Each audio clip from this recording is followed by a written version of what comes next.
Hey guys, welcome back to Lehigh River Subdivision. I'm Ian, and today we're going to be doing layout update number 22.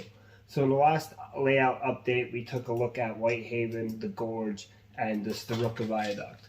And I went over some plans for Starucca Viaduct and Whitehaven. I started working on my plans for Starucca Viaduct. And you would know that if you watched building or making the end scale road part 1. Where we built the sub base for the road out of plaster and drywall. So if you want to see how I did that, I'll leave a link in the description and you can go watch building a road part 1. So in this layout update, when we get into looking at Starucca, you will see the road farther along than what you did in the road building.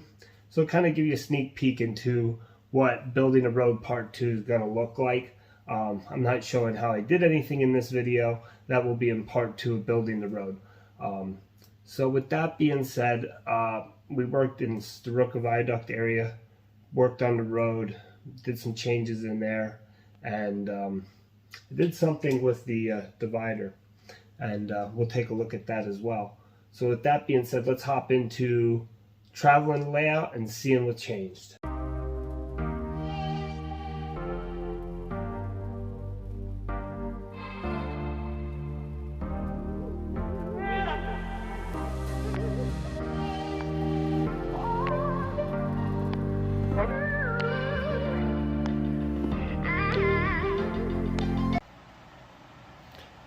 Alright, so we just looked at the pictures on how I progressed from last layout update up to what you're looking at right in front of you now.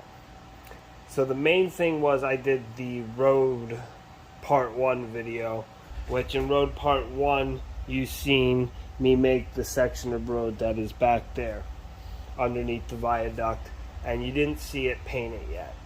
So road part 2 will be after this layout update.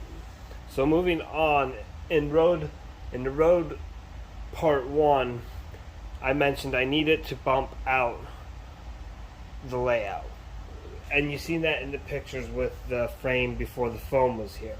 So this section along here is the 7 inches that I extended the layout out, and now you can see the reason for that is because this is a mocked up road bridge that I did out of foam board.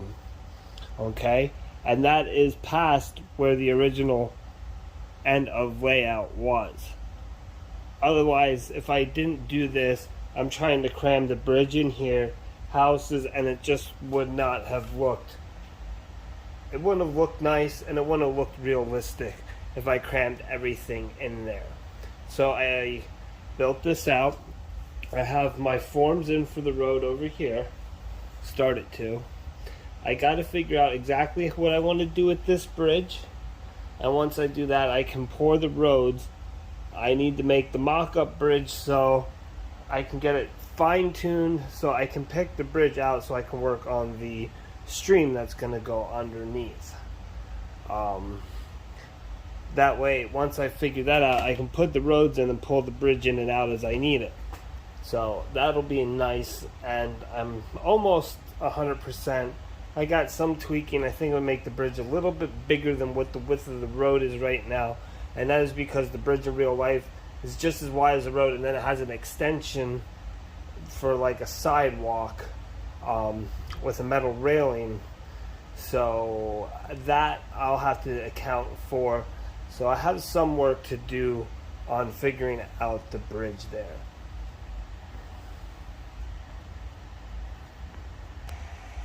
So I popped the camera out of the tripod, and just to give a view of what this whole scene looks like now, see how it fills in that lower portion of your viewing area with the 7 inches to get that nice shot of the bridge, which is a perfect angle for catching trains from a distance. Now it all fills in with scenery, where before you'd have all that, you see all that crap area that's not nice. I guess. Anyway, so that was part of the reasoning. And it, like, if I come down here now, I want to film from here. It gives me a very nice shot of the trains going across the bridge and having that nice scenery down here, because you can see those houses are sitting on the new section as well. If I come up top, well, that one is, and that one's right at the edge. So this scene would not look right if I did not add this in. This right here. So coming over, I had foam in here that the white styrofoam was like 3/4 of an inch.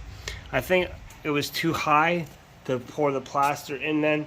So what I decided to do for the riverbed, and I have to cut more of it to put in there, I'm just taking 2 pieces of this foam board. That's 3/16 plus 3/16 is 6/16. So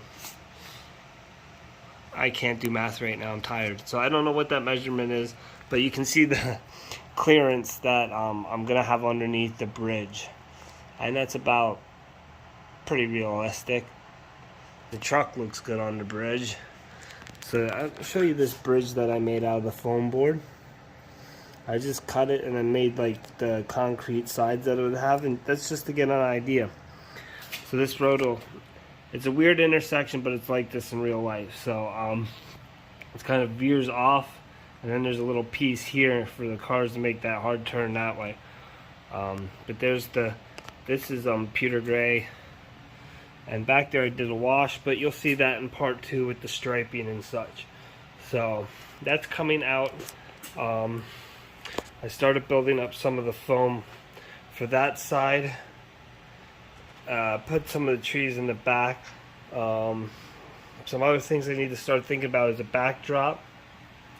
And one of the major changes in this layout update, if you remember, my foam divider was as high as it is right there.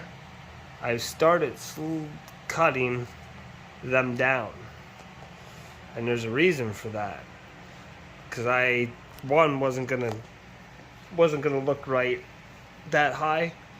I think this is the perfect height for me now to work with. The cool thing is I can come over here now and do this, and you can see the train yard, so I can get different views for rail fanning. The nice thing is if I'm over here, I can now see the inside of the layout and what's going on over here if I'm on this side. So I haven't done the far side over by the gorge yet, but that piece is also going to get cut down to the same measurement. And the cool thing is they gave me a lot of that extra foam over there, the low stuff, because that was the green stuff or whatever, that the Kingspan over there was the newer stuff I just bought. But gave me a lot of extra foam, and this whole area was done with foam so far, just from when I cut off our divider there. So that is the update for this section of the layout. And then coming over here to the gorge, I have started to get more of the shape I want on the concrete cap, but as you can see, I just have a little bit of work to do yet. Maybe 2 or 3 more coats of I really just paint on the plaster real finely here, or not plaster, the drywall mud, to make the concrete cap. And then I'll come back through with the utility knife and make a nice straight edge where it meets the stone. Well, try to get it as straight as I can. As you see on this side, it's pretty straight, but it's a little rough. And in real life, if you were pouring concrete over stone like they did on the real wall, you're gonna have not gonna have the most perfect straight line. So that is pretty much for the gorge. One other thing I did was sprinkled out some of this ground cover just to see kind of like what it looks like when you put it down. Pretty cool stuff. Looks like it's pretty easy to work with. So hopefully I'll be doing some of that in some of these areas soon. And that's going to wrap up this layout update.